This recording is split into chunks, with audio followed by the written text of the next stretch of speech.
What's up, guys? Fish Keeper is here, and today I'm going to show you how to breed cherry shrimp. This is going to be a deep dive into the subject. I'm going to show you how I do it. There's no way this is the only way to breed shrimp. This is just the way I do it. I've been pretty successful with breeding shrimp.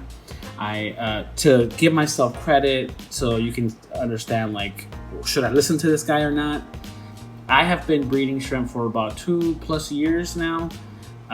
I don't do it as a business. I do it as a way to upgrade my hobby. You could definitely scale what I'm doing to accommodate a business if you wanted to. But the way I do it just to upgrade my hobby, buy better tanks, buy better filters, experiment with lights, stuff like that without actually having to put money in. So that's why I do it. In those 2 to 3 years that I've been doing this, I've probably bred about 800 shrimp. By that, I mean from birth to selling it to a local fish store, I've probably transferred over about 700-800 shrimp, something like that, maybe 600 on the least, but I'm going to lean towards more like 700 or 800 shrimp that I've produced from my fish tanks. And that's mostly just one variant or one color. So that's just to kind of give you guys some comfort, like, okay, so I've been doing this for a while. I kind of know what I'm talking about, but I'm sure there's better ways to do it if you do some research and really want to dive into it. So that's it for me and my part.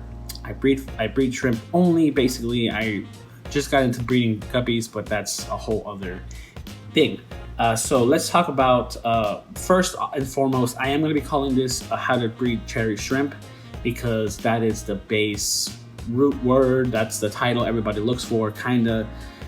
Realistically, though, they're all the same, kind of. So a cherry shrimp is a red shrimp from the Neocaridina species of shrimp, right? Neocaridina davidi or davidi, however you want to pronounce it. That shrimp in the wild is like a brownish, reddish color, and through selective breeding, we've got many different variations of shrimp now as far as color. Yellow goldenbacks, greens, emerald greens, blue dreams, blue sapphires, red cherry shrimps, cold cherry shrimps, Bloody Marys, high grade sakuras, orange, all these different color variations from the same species. That is a key factor. All colors of Neocaridina davidi, I'm going to call it, are basically the same care. Yes, a few of them might be a little more, like if you put a side by side of breeding blue dream shrimp with like maybe orange, maybe the blue dream might produce just a little percentage more of shrimp, by quantity, I mean. So just gonna get that off the bat. So if I'm showing you yellow shrimp, this applies to cherry shrimp as well. And again, cherry shrimp are just red shrimp of this species. And cherry shrimp can be anywhere from, almost see-through red, like kind of like spotted red only, to very deep red with the back line sakuras.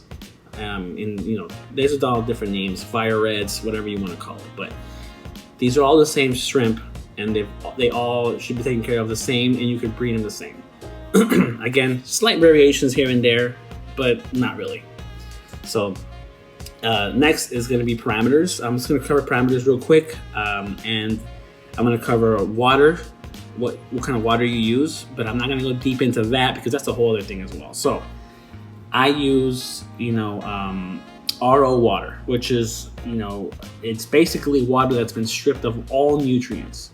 The way I do it is, you can go buy water that's RO already, or RODI, or you could do other ways, but I'm gonna tackle the way I do it. So I use RODI water that I filter myself through a thing called an RO Buddy that you buy on Amazon. It's like $50, and it basically gets your tap water and strips it of everything in it, minerals, everything. And then sometimes, depending on where you're at, it might still have a little chlorine, a little bit of bleach, chlorination in there, and you just kind of remove that. So that's how I do it. It brings my TDS, which is another key factor in this. TDS is total dissolved solids, and basically it tells you how much dissolved solids, or total amount of dissolved solids in your water. So once you strip all your water from your sink water, which my sink water here in San Diego County is in California is crazy high. So it's like 500 plus. And again, I'm not going to dive too much into TDS, but basically the rule of thumb is it doesn't matter too much what the TDS is. It matters more what GH and KH is. And that's going to be general hardness and alkalinity in the water. So this is all a lot to throw at you, but just know that if you go buy a test kit, your GH, you want to be somewhere around 2 to 4, even higher than that. And the KH at least minimum around 2 or 3. You can get away with 1 KH, but I wouldn't suggest it too much. For the most part, everybody's tap water will work as long as you remove chlorination, like with Prime. I don't suggest using tap water though, and that is because your county might be adjusting the water, every week, every day, and you might get too much chlorination one day, another day you might not. Maybe they add a little bit of copper or something like that. Copper is deadly to shrimp. Maybe they might add something that we don't account for, and that could kill off your colony. And if you have, if you get to the point where you have like 100, 200 shrimp, you don't want to kill off your colony. So the more easy way to do this is just do RO water and remineralize. So let's say you don't want to do RO Buddy and filter your own water.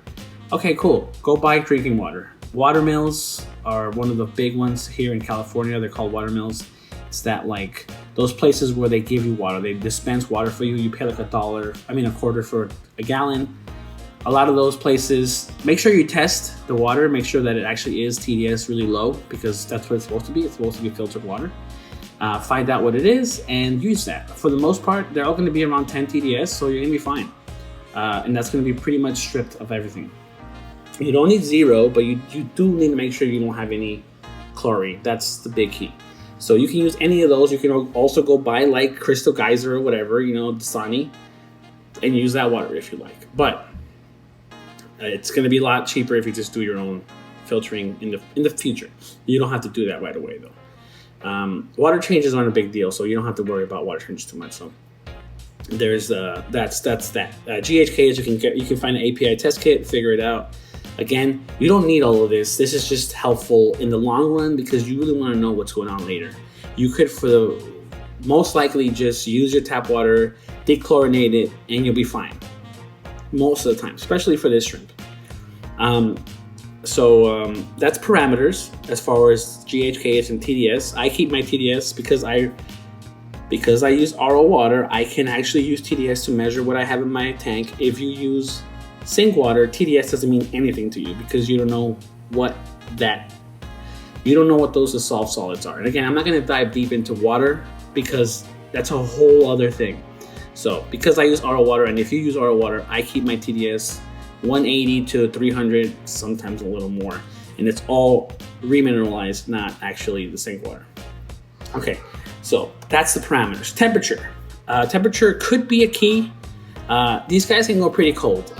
You can do room temperature with no issues at all. If you really want to crank out shrimp production, you could also do a little heater. Now, the problem with heaters is if they ever malfunction, you're going to have shrimp soup. And by shrimp soup, I mean you're going to cook all your shrimp, basically. That's what happens when a heater malfunctions. A lot of times it'll just heat up the whole water a little too much and kill everything off. So I don't like to use heaters in my shrimp tanks because here where I live, it doesn't really get that cold. And most places where you live, I mean, if it goes too low as far as like temperature wise, you yourself as a person, you're probably going to be uncomfortable and heat up your own room anyways. So as long as the room you're in doesn't feel icy cold, you're going to be fine for the most part. I'm not going to give a temperature because this is not advice. This is just me telling you how I do it. So I just go with room temperature, which is 68 degrees, and in there, in the tank is 68 degrees. Sometimes it goes up to 72 in the summer, and so I mean temperature doesn't matter. But if the theory is if you use heated water, 72 degrees, something like that, that they reproduce faster. That might be it. You might speed up the metabolism. You might grow them faster like that, and they might reproduce faster that way. But I don't use heaters in my tank. Well, actually, that's wrong. I do use a heater in my blue jeans tank because I have guppies in there, and I have not really seen a difference. Maybe there is a difference because that is my main source of harvesting shrimp, so maybe it actually is helping, but that's just a little caveat. I'm not sure. Asterisks on that. Heater might actually help produce more shrimp. So that's temperature, parameters covered. Let's talk about the space you're gonna pick. How many shrimp should you start with, and what's your tank size? First and foremost, a lot of people jump right away and say, oh, I want to get a shrimp tank, but if I get like a 4-gallon tank, won't they eventually not fit in there, or won't I be able to I won't be able to have more? What about the 1 inch per gallon standard or whatever? Well, with shrimp, it's completely different. Think about it like this. Shrimp are invertebrates. They are, once you have shrimp for a while, you'll realize they are basically cockroaches. They're like little beetles. They eat what's on the ground, and they don't hunt. They just scavenge all day.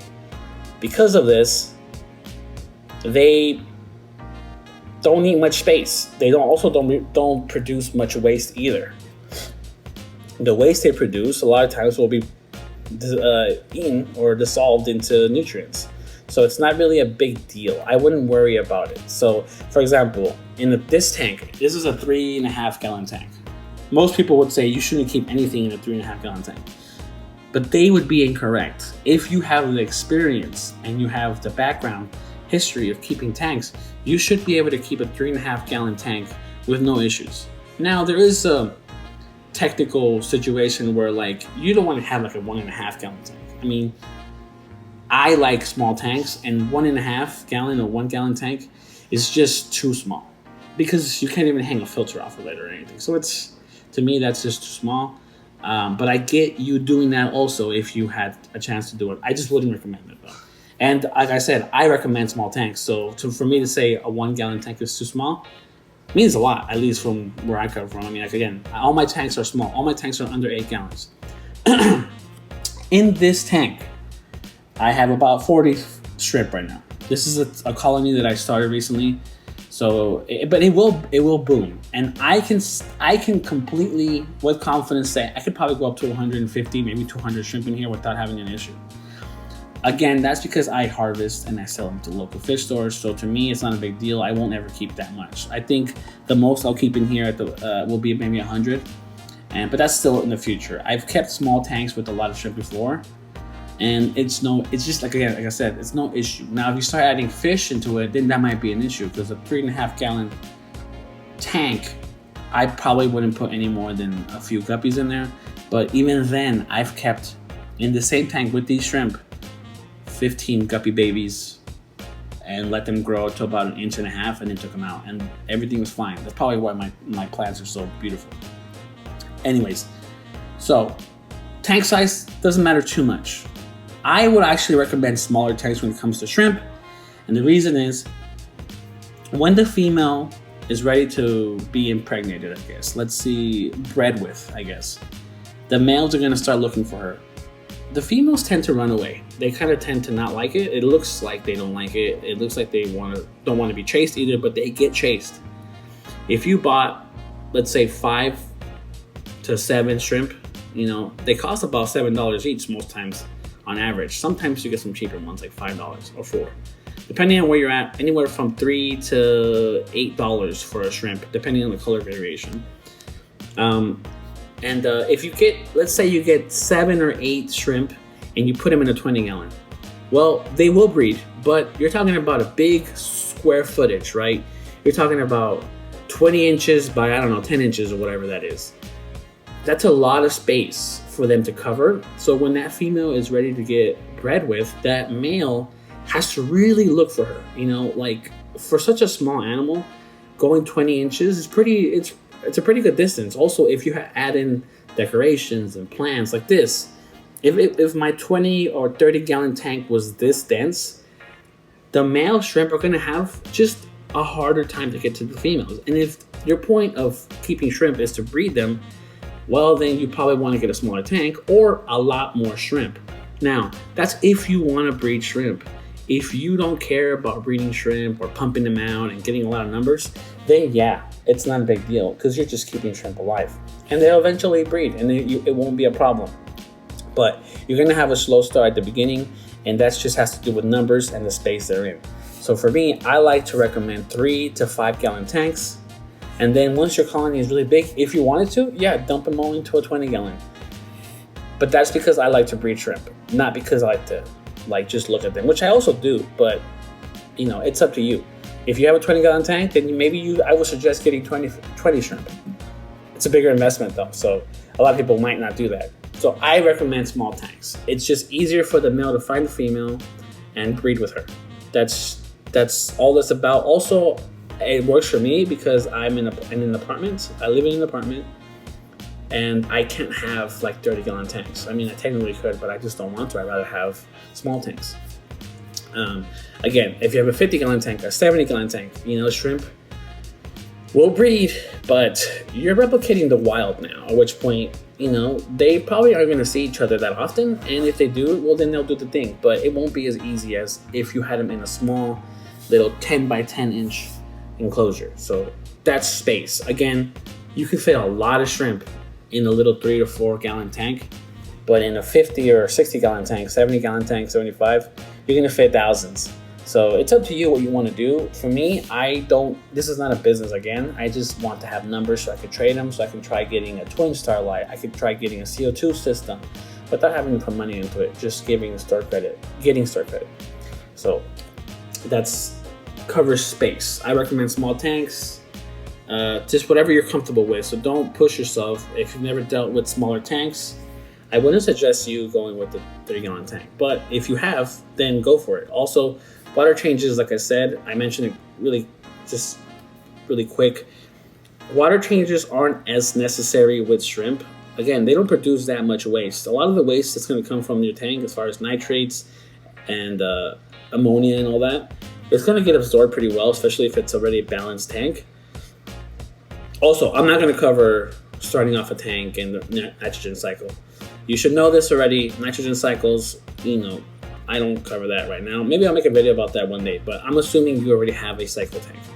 So, like I was saying, what was I talking about? So, yeah, let's just end it at that. Let's continue with the next part. So we covered temperatures, parameters, variations of color, and space. Also, let's throw in difficulty. How difficult is it to breed these Neocaradinas? It's not difficult once you meet the parameters. And honestly, guys, the parameters aren't that hard to meet. If you get shrimp, Neocaradinas, cherry shrimp, blue dream, whatever, snowballs, and they die, you have an issue because these guys just don't die that easy. You either smacked it with a net, you scared it to death, which could happen, or the parameters are really bad.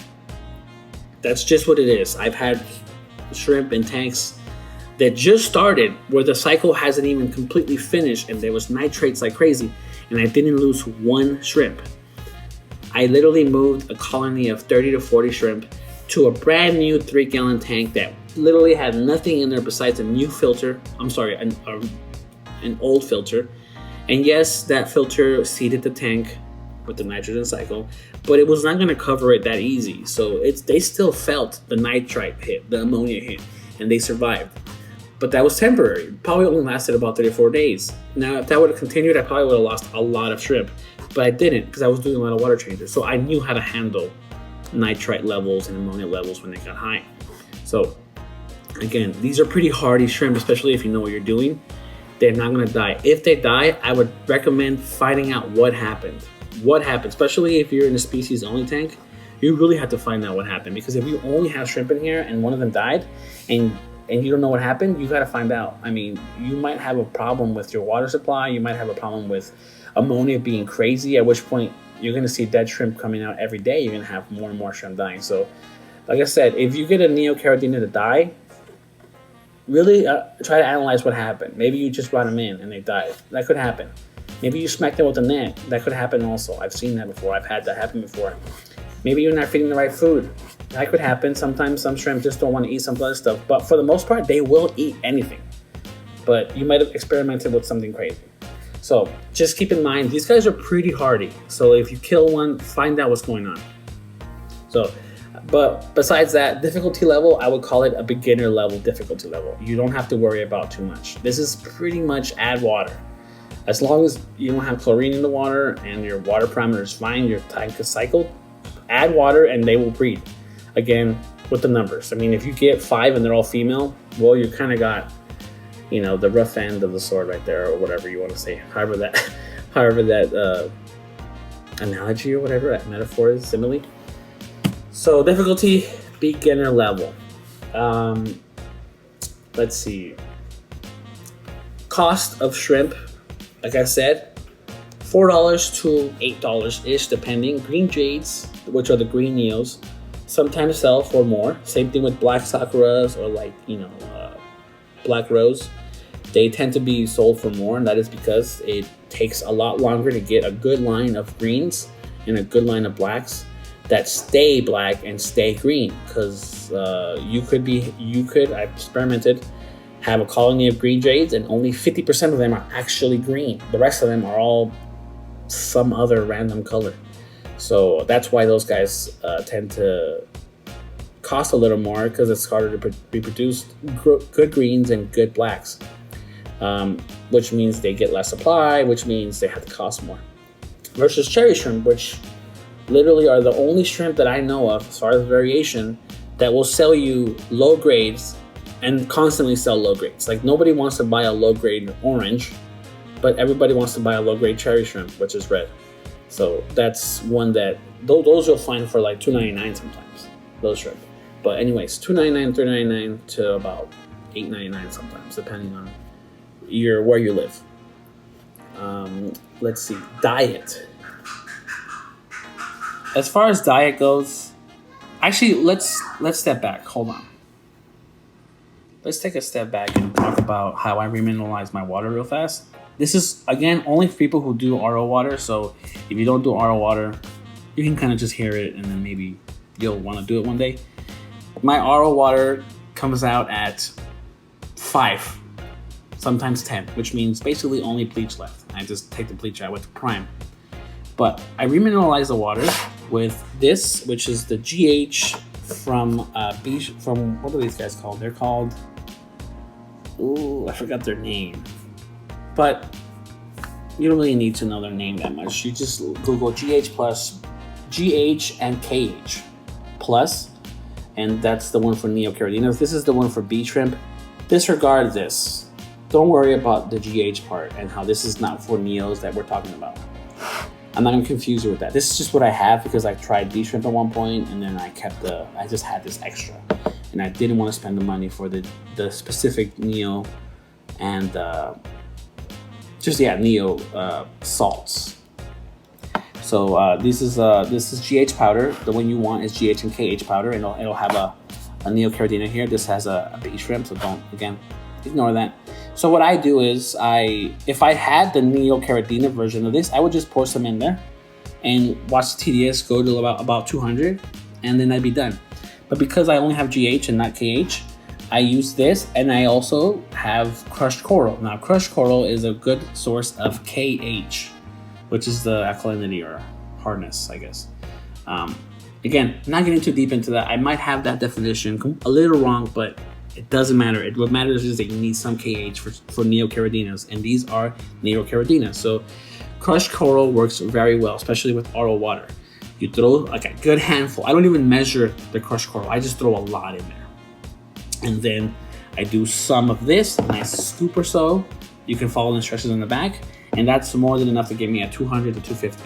So you're gonna have to play around with that. Again, that's not gonna affect the shrimp. The only way it will affect the shrimp is if you pour the whole container in there. Again, this is not advice. Read the instructions and find out exactly how much to use. So that's how I remineralize my water. Crushed coral and GH. Again, if I had the neocaridina version of this, of the shrimp salts, I would just use that only and not worry about crushed coral. So another thing I want to mention, the important thing is substrate. And substrate, if you don't know what substrate is, it's just the bottom. Rocks, gravel, crushed coral, substrate for planting, whatever it is you use, that's called substrate. It's the bottom part of the tank. the dirt or whatever, the rocks. You don't need anything specific for these shrimp. Normally, if you go to like Petco or anywhere and you buy that, and you see that soil that looks like these little, it looks like this, these little circles, right? That's dirt. Normally, that's used for plants, right? For planted tanks and for Caridina, aka bee shrimps and stuff like that. You don't need that for neos. A lot of people say you don't need to buy that. Don't buy that. Don't waste your money on that for neos. And that's true. You don't need it. But if you want plants, I definitely suggest it. And a lot of people will tell you, you don't need to buy that, so don't buy it. And people, newbies will take that advice, that tip, and not buy this. Now, they're telling you not to buy it because they want you to save money. They're not telling you not to buy this because it's going to hinder your success. They're just telling you that because you don't need to waste that money unless you have plants. In which case, I always suggest buying this kind of substrate, whether it be Fluval, Stratum, whether it be UNS Contra Soil, 88 Aqua Soil. I would suggest all of these. Now, follow directions with those because some of those create ammonia at the beginning, so just figure that out.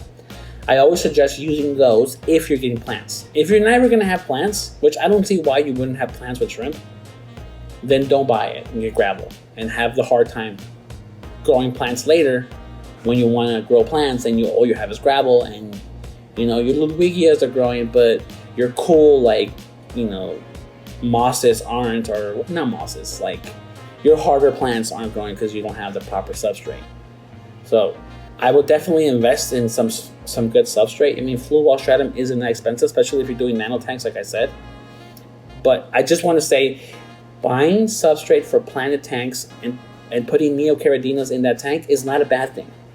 I don't know why it has like a weird negative connotation. People are like, why would you even bother using Fluval Stratum or Contrasoil or Amazonia when all you have is neocaradinas? Oh, that's so dumb. It's not dumb. You tell them, because I want to grow plants successfully. That's why. And that's just something that I see a lot. I see noobs getting bombarded by this idea of like, you're so dumb for even buying that. All you're doing is neos in there. It's not a dumb idea. It's a great idea if you're gonna have plants. If you're gonna have Java moss, right, and just floating plants and Java ferns, then yeah, you probably don't need to. You won't need to. But I like it because it also stabilizes pH most of the time. So that's a whole other thing though. But just letting you know, you don't have to listen to those people. You don't have to listen to those people. It's not gonna stop you from being successful producing shrimp and breeding shrimp. So don't worry about it. Don't get scared. Buy it if you want it. If you see yourself planting your tanks later, just use it. So that's substrate. Otherwise, you could just use crushed coral as substrate. You could just use any gravel you find, rainbow gravel from Walmart. Anything will work. It doesn't really matter with these shrimp. What matters the most is having a cycle tank. Again, cover that yourself. Just do a little bit of Google searching. So let's talk about plants now. So if you keep plants, and again, I know that I'm not covering diet yet and food, and that's just because I'm saving that. Plants, I definitely suggest having plants. There are some people who don't use plants. A lot of times those are wholesalers because they just use nothing. I mean, they want to see how many shrimp they have. I keep plants in my shrimp tanks. All my shrimp tanks have plants. And here's my recommendation for plants. Plants that are bushy. Plants that provide hiding space. Plants that provide a higher level of surface area. So basically, if I didn't have any plants in this tank, it was just flat, they would have that amount of space, that flat space, and maybe a little bit of the walls, because they don't really clean on walls that much. They would just have a flat space to, and that'd be fine. They would just be like picking up the ground and you would feed them and stuff. That's fine. But if you plant like this, now they have so much more surface area to, be in. It also, in my eyes, provides shelter for the babies. Babies don't get eaten by the adults most of the times, but they are fragile, and you don't want them to be pushed around and not get to eat because they are so tiny. So a lot of times, especially if you have shrimp, especially if you have fish, I really suggest getting just dense foliage, dense plants, because those baby shrimp are really fragile. They're also part of the food chain. I mean, these shrimp are part of the food chain, so I would suggest getting enough cover for them, for the babies, because those guys are going to get munched on real quick. Most tetras will eat a baby shrimp if they get a chance. They probably won't actively hunt, but they will eat one. Most cories, that are the big cories, if a shrimp is in its way, a baby shrimp, and it doesn't move, I would bet that it eats it. Again, cories are not going to go chasing the shrimp, but if it just happens, it happens. That could happen. Plecos, same thing. They're not going to be looking for your shrimp, but you might lose one or two shrimp to your fish here and there as far as babies. And if you have a dense planted tank, you reduce that risk. So I suggest it, and also your tanks look way better than just gravel. So I would definitely suggest plants. I suggest stem plants. I suggest floating plants. I suggest pearlweed, things that just dense up. And yeah, that's what I suggest for plants. You don't have to do that though. You can just do anubias, and that'll be fine too. Again, you can have no plants if you want to. Now let's talk about keeping your shrimp with other inhabitants or fish. You can have fish with your shrimp and they will still breed, but you have to accept the fact that if you have any kind of fish in there with your shrimp, you are negatively affecting the reproduction of your shrimp. Whether that's a little or a lot, depends on the species of fish you're adding in there or whatever else you're adding. For example, assassin snails. You say you have a problem with snails and you want to throw some assassin snails in there. Assassin snails assassinate shrimp and eat adult shrimp. That happens. You'll lose one or two. Your Neocaridina colony should be healthy enough to where they can reproduce that, and it'll be fine. Basically, the negative effects of having an assassin snail are compensated by how much shrimp are being reproduced in that tank, so you won't have to worry about too much. Now, if your assassin snails breed and you have 20 assassin snails in a 4-gallon tank, they're going to be doing a huge number on your shrimp. So I would keep an eye on assassin snails. They can be in there, but just know that they will kill shrimp here and there, and just accept that if you want to have those in there. Tetras, rummy noses, all those will eat baby shrimp. They will eat baby shrimp. Pretty much all of them. And if they don't, whatever fish you keep in there, it's going to negatively affect, whether it be because it scares the shrimp, whether it be because it doesn't allow the shrimp to eat, whether it be because they pick out the shrimp food and don't allow the shrimp to eat. A lot of this will happen, especially with cories. I would stay away from fish that stay in the same area as the shrimp, which is the bottom. If I had cories in here, even if pygmy cories are probably recommended, but nothing else. Again, you could though. Even pygmy cories would be a nuisance because pygmy cories are going to want to eat that food that the shrimp are eating right now, thus making the shrimp not efficiently eat their food, just not letting the shrimp eat their food comfortably.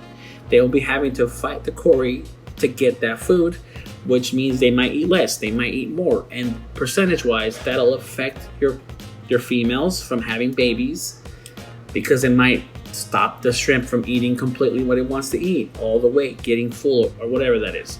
Now, it's not a huge negative. You could still do it, but just know that there is some level of some level of negativity that comes into play when you add fish to a shrimp tank.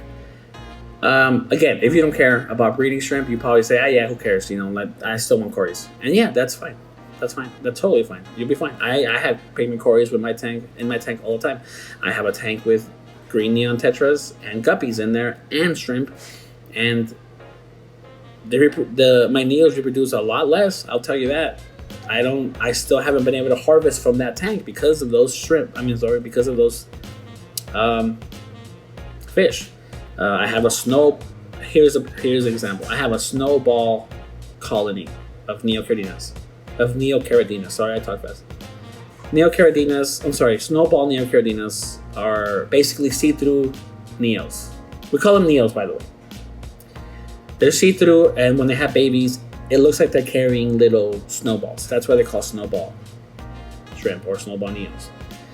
I haven't seen big numbers to where I can actually harvest. By harvest, I mean, take some out and go sell them, because I have antler guppies in there, because I have green neon tetras in there, because I have 3 pygmy cories in there, and because I had tangerine tiger shrimp in there. So these shrimp had to compete with so many other things to be able to reproduce and be healthy and reproduce.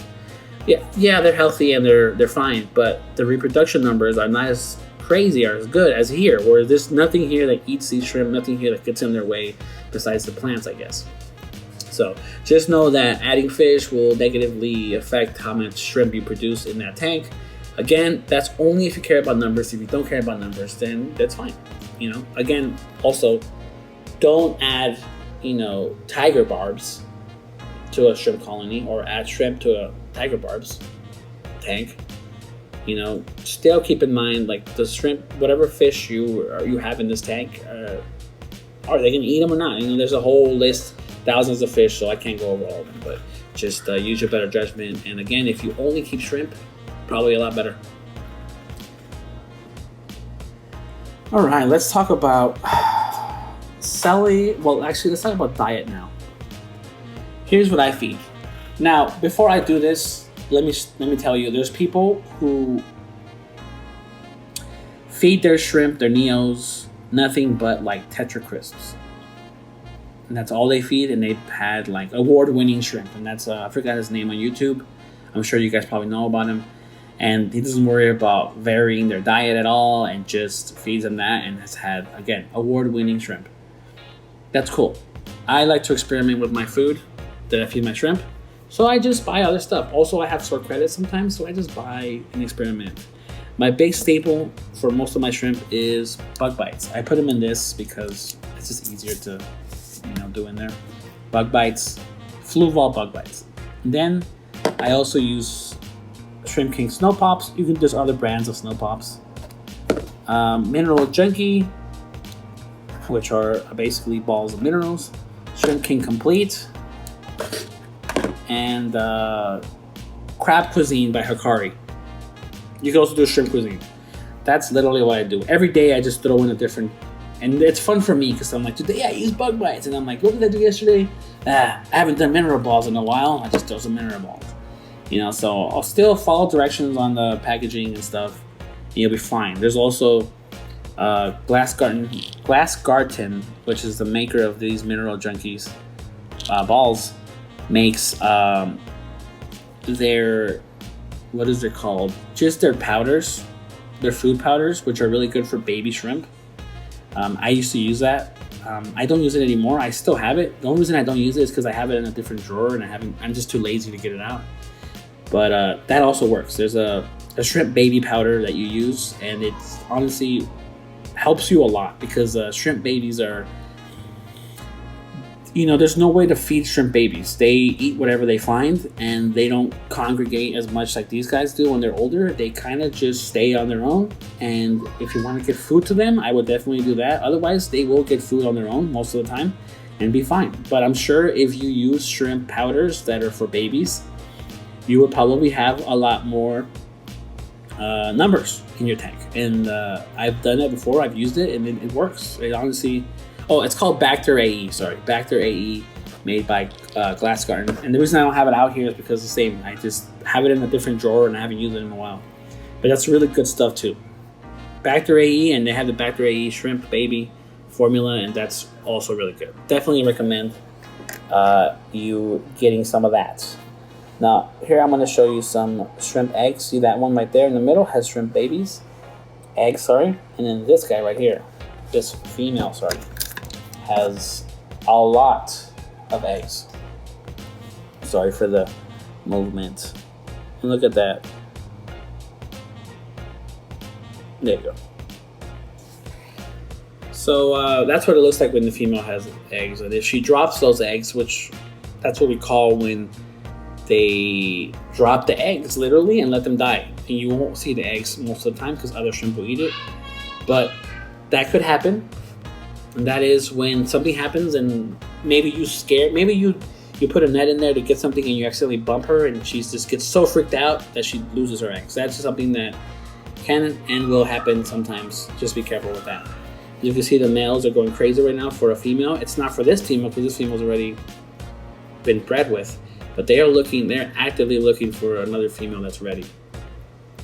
So that is that. That is the diet. You, again, could just use regular Tetra food or something like that. And if they eat it, it's fine. But look at this. Right now I'm using Shrimp King Complete and they are munching. Now let's cover harvesting and selling if you want to sell. Here's a big mistake people make when they're breeding shrimp for a hobby or for profit or whatever. Let's say you start with 10 shrimp and now you have 30. Kind of like me, I have about 30 or 40. If I went and sold to my local fish store or to anybody locally, I'm like, oh yeah, 20 shrimp. I'm like, yes, I just made whatever. I'm not gonna talk about how much you get paid for them or whatever, but approximately $2. You're like, yes, I just sold 20 shrimp and I made, boom, $100 or whatever. And you're all excited. But now, if you think about it, if you had 40 shrimp in there and you finally got those numbers right, and you sold 20 of those, you sold off half of your colony. You just set your colony back that much. So if I was to harvest, I don't like harvesting that much because if I didn't harvest, now I have 40 shrimp that are gonna double basically, right? Compared to if I cut it in half, now I have 20 shrimp doubling.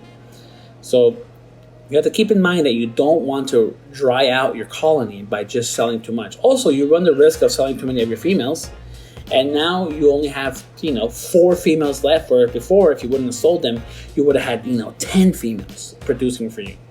So you want to keep in mind also how many females and how many males you sell or give away or trade in, because you don't want to leave yourself at a disadvantage and or dry out your colony. I've seen that many times. People, like I said, they get 40 or 50 and they're like, I'm gonna trade in 30. Well, you just reduce your colony by half. How successful do you think you'll be? You'll still be successful, but you just set it back that much. Instead, if I had 50, I go trade in 15 maybe at the most. Right now, since I have 40 in here, I wouldn't want to do more than 10, and even then, I'm probably gonna wait before I start selling off or harvesting any of these shrimp because I just don't want to affect it negatively, and I want to keep going. This is a long-term thing for me, so if I take 10 now, it will cause an impact, and I don't want to do that. It's just too much of a percentage. Like, if I had 100, then 10 is nothing. 20, 30 might be nothing still, but it's still 30% of your colony. But when it comes to like only having 40 or 50 and you want to get rid of 20 already, you're getting rid of almost half of your shrimp. So keep that in mind. Make sure you don't dry out your colony. There's also another thing that's, I don't know if it's a myth or if it's true. I would call it a myth because I still haven't seen that. And that is that once you get to a point in your tank, based on tank size and how many shrimp you have in the colony, that your colony will crash. There's this thing called crash. Oh, your colony crashed. My colony crashed after I had like a whatever amount. Well, I don't know if this is true. I haven't reached that level at all in my tanks.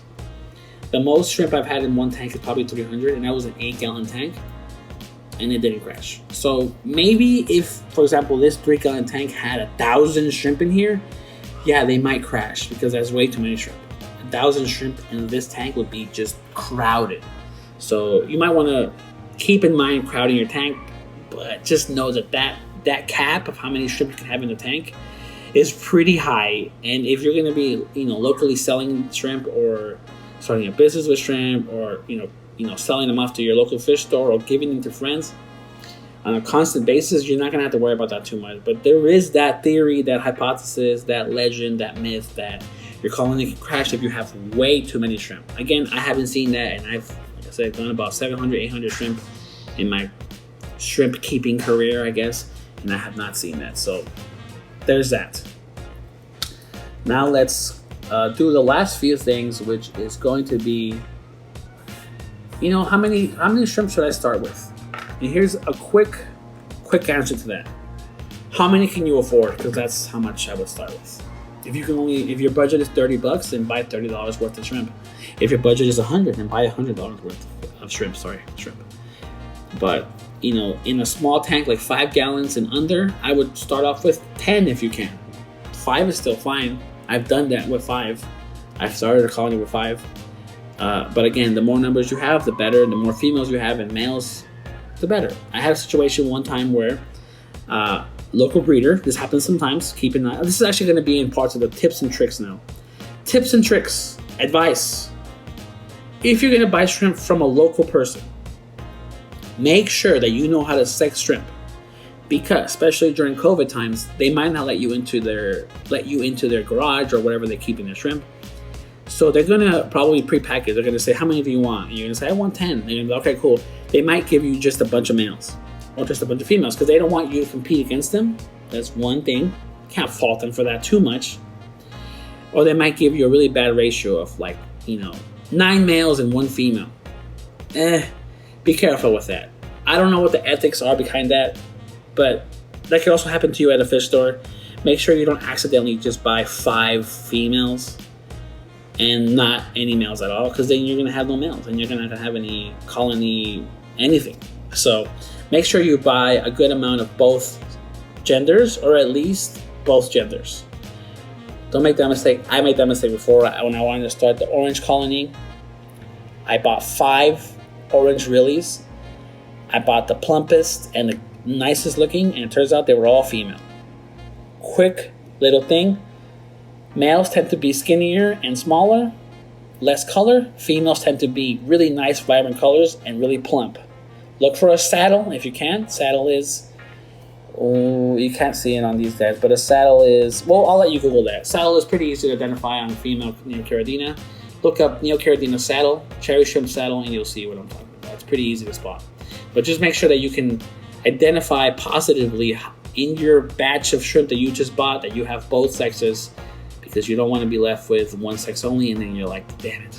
So that's tips and tricks. Number 1. Number 2, don't worry about doing that many water changes. Don't do huge water changes either. Just once every 1 to 2 weeks. Sometimes I take a month to change the water. As long as nitrites and ammonia is not there at all, you'll be fine. And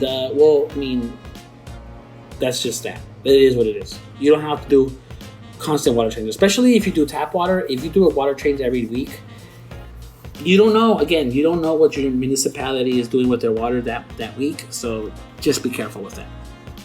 That's number 2. Number 3, don't worry about algae. Actually, the shrimp love algae, so they graze on algae. Some say they eat algae. I don't think so. But don't worry about algae. That's just an aesthetic thing. Algae is a sign of life. So don't worry about the algae. I guess clean it if you want to make the tank look good. Just don't worry about it as much as other people do. That's number 3. Number 4 on my tips and tricks. Don't fall for, you have to buy $20 Shrimp King Complete to be successful with shrimp. That's false. You don't need to buy their expensive thing. Again, you can just use Tetra Crisps. You can just use Flaval Bug Bites. You don't need to worry about buying the most expensive stuff. You just don't. Number 5. A lot of these, again, are going to go against my recommendations anyways. You don't need a TDS meter for Neocardinas. You don't. You don't need it. It's a good investment, though, for if you want to go into Caridina shrimp, which is a completely different shrimp, different species. And it does require a lot more monitoring of parameters. But with Neos, you really don't need it. All you need is to not have bleach in your water and to have stable tanks. That's pretty much it. Parameters come kind of second to Neos, but if you want to, you can, and you probably will be more successful if you do. And my last and final tip, and I'm sure I'll have more tips, is look, you might get some shrimp that die. Just keep trying. You might have done something wrong. Don't beat yourself up. Yeah, you lost some shrimp. Look, at one point I bought 20 panda shrimp, which is an expensive shrimp, B shrimp. I spent a good amount of money, and they all died on me after about a month. They slowly died, and I could do nothing about it because I tried everything I could. I watched all the videos, watched all the write-ups, but those shrimp were a lot more difficult than I was ready for at the moment. They're not these shrimp. But I'm sure that if I keep trying, I'll get there eventually. But I'm still too busy with meals to even worry about that. So again, you might get into these and be like, oh man, I keep killing them. Just keep doing some research, and I'm sure you'll get there. Don't beat yourself up about it. Just keep trying whenever you can. And all right, that's it, guys. Hit the notification bell if you can. Hit the like button. Subscribe to my channel. If you have any questions, leave them in the comment section below. Let me know what you do with shrimp. Do you breed them? Do you not breed them? Could you care less about this video? Let me know in the comment section below. And I'm going to catch you on the next video, guys. So for now, that's how I breed Neocaradinas, aka cherry shrimp, golden backs, yellows, greens, whatever it is. All right, guys. Peace.